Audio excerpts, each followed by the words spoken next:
Hello friends, welcome to home food zone. இன்றைக்கி இந்த வீடியோவில் ரொம்ப ஹெல்த்தியான ஒரு ஸ்வீட் ரெசிபி, நல்ல ஃபில்லிங்காக இருக்கும். டிஃப்ரெண்ட்டாக ஏதாவது செஞ்சு பார்க்கணும்னு நினைக்கிறவங்களுக்கு கண்டிப்பாக இது ஒரு நல்ல சாய்ஸாக இருக்கும். அதே சமயத்தில் சிம்பிளான பொருட்கள் வச்சே நம்ம பண்ணலாம். இதை எப்படி சேர்ந்து பார்க்கலாம். செய்கிறதுக்கு ஒரு பேன் சூடு பண்ணிவிட்டு 1 கப் அளவுக்கு அவல் சேர்த்துக்கோங்க. வெள்ளை அவல் இல்லைன்னா சிகப்பு அவல் எது வேணாலும் நீங்கள் எடுத்துக்கலாம். நான் சிகப்பு அவல் எடுத்துருக்கிறேன். லோ ஃப்ளேமில் வச்சு வறுத்து எடுத்துக்கலாம். ஒரு 3லேருந்து 4 நிமிஷம் வரைக்கும் லோ ஃப்ளேமில் வச்சு வறுத்துட்டு நம்ம செக் பண்ணி பார்க்கணும். கையில் எடுத்து நீங்கள் அமுக்குனிங்கன்னா நல்லா பொடியாக ஆகணும், அந்தளவுக்கு வறுத்து எடுத்துக்கணும். இப்போ பார்த்தீங்கன்னா நல்ல கலர் மாதிரி வந்திருக்கு, நல்லா வறுபட்டுருச்சு. இது நம்ம வேறு ஒரு பவுலில் மாற்றி எடுத்து வச்சிடலாம்.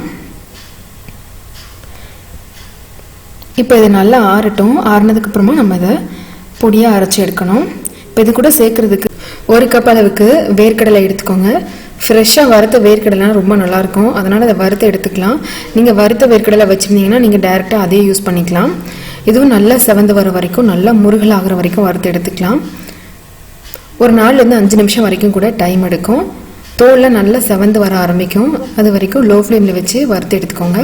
இப்போ இந்த அளவுக்கு கலர் மாதிரி வந்ததும் இதையும் நம்ம எடுத்து வேறு ஒரு பவுலில் மாற்றி எடுத்து வச்சிடலாம். தோலெல்லாம் நல்லா உரிச்சிட்டு எடுத்து வச்சுக்கோங்க. இப்போ நீங்கள் வேர்க்கடலை அதிகமாக சேர்க்க விருப்பம் இல்லைனா 1.5 கப் அவல் எடுத்துகிட்டு 1/2 கப் அளவு வேர்க்கடலை சேர்த்துக்கலாம். இப்போ முதல்ல நம்ம அவலை மிக்ஸி ஜாரில் சேர்த்துட்டு தண்ணி எதுவுமே சேர்க்காம நல்லா ஃபைன் பொடியாக அரைச்சி எடுத்துக்கலாம். இந்த அளவுக்கு நல்லா பொடியாக அரைச்சிருந்துருக்கணும். இப்போ நம்ம வேர்க்கடலையை மிக்ஸி ஜாரில் சேர்த்துட்டு ரொம்ப பவுடராக அரைச்சிடாம அங்கங்கே நமக்கு வேர்க்கடலை கடிப்படணும், அந்த மாதிரி நம்ம அரைச்சி எடுத்துக்கலாம். பல்ஸில் வச்சு 2-3 தடவை அரைச்சி எடுத்துகிட்டு வந்துடுங்க. இந்த மாதிரி அரைச்சிருந்துருக்கணும். இப்போ நம்ம செய்ய ஆரம்பிக்கலாம். இது கூட சேர்க்குறதுக்கு நம்ம வெள்ளை பாகு காய்ச்சி எடுக்கணும். அதுக்காக ஒரு பேனில் 1 கப் அளவுக்கு துருவின வெல்லம் சேர்த்துக்கோங்க. 1/2 கப் அளவுக்கு தண்ணி சேர்த்துக்கலாம். வெல்லம் நல்லா கரைஞ்சி வரணும். எப்போவுமே வெல்லம் உருக்கி எடுக்கும் பொழுது மீடியம் ஃப்ளேமில் வச்சு பண்ணணும், அப்போ தான் உங்களுக்கு டேஸ்ட் அப்படியே இருக்கும். இப்போ வெல்லம் நல்லா கரைஞ்சி வந்துருச்சு. இது வேறு ஒரு பவுலில் நல்லா வடிகட்டி எடுத்துக்கலாம். தூசி நிறையா இருக்குது.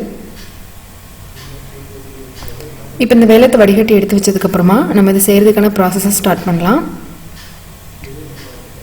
இப்போ இன்னொரு பேனில் 2 டேபிள் ஸ்பூன் அளவுக்கு நெய் சேர்த்துக்கோங்க. 2 டேபிள் ஸ்பூன் அளவு பாதாமும் முந்திரியும் நல்லா பொடிசு நறுக்கி சேர்த்துக்கோங்க. இது நல்லா வறுத்து எடுத்துக்கலாம். இது நேச செவந்து வர ஆரம்பிக்கட்டும். இப்போ இதில் 1 டேபிள் ஸ்பூன் அளவுக்கு திராட்சை சேர்த்துக்கலாம். திராட்சை நல்லா உப்பி வர வரைக்கும் வறுத்து எடுத்துக்கோங்க. நம்ம சேர்த்து நட்ஸ் எல்லாம் நல்லா வறுத்துட்டு 1/2 கப் அளவுக்கு தேங்காய் இந்த மாதிரி பொடிசு துருவி எடுத்துக்கோங்க. இதை நம்ம சேர்த்துக்கலாம். தேங்காய் நல்லா முருகல் ஆகணும், அது வரைக்கும் நம்ம வறுத்து எடுக்கணும். கலர் கூட நல்லா இந்த மாதிரி மாறி வரணும். இப்போ இது கூட நம்ம ஏற்கனவே காய்ச்சி எடுத்து வச்சிருக்கிற வெள்ளைப்பாகு சேர்த்துக்கலாம். நல்லா கொதிக்க ஆரம்பிச்சிருச்சு. இப்போ இதில் நம்ம முதல்ல அரைச்சி எடுத்துகிட்டு வந்த வேர்க்கடலை பொடி சேர்த்துக்கலாம். ஒரு தடவை நல்லா கலந்து விட்டுக்கோங்க. இது கூடவே ஒரு 1/2 டீஸ்பூன் அளவு ஏலக்காய் தூள் சேர்த்துட்டு நல்லா மிக்ஸ் பண்ணி விட்டுக்கலாம். கொஞ்சம் கொஞ்சமாக நல்லா இது கெட்டியாகி வர ஆரம்பிக்கும். வேர்க்கடலை தூள் சேர்த்துட்டு ஒரு 2 நிமிஷம் நல்லா இந்த மாதிரி கிளறி விட்டுட்டு அதுக்கப்புறமா இதில் நம்ம பொடிச்சு எடுத்துகிட்டு வந்த அவலையும் சேர்த்துக்கலாம். இது நல்லா கலந்து விட்டுக்கோங்க. நல்லா சிம்மில் வச்சுட்டு கைவிடாமல் கிளறிட்டே இருங்க. கொஞ்சம் கொஞ்சமாக நல்லா கெட்டியாகி ஈர்களாகி வரும்.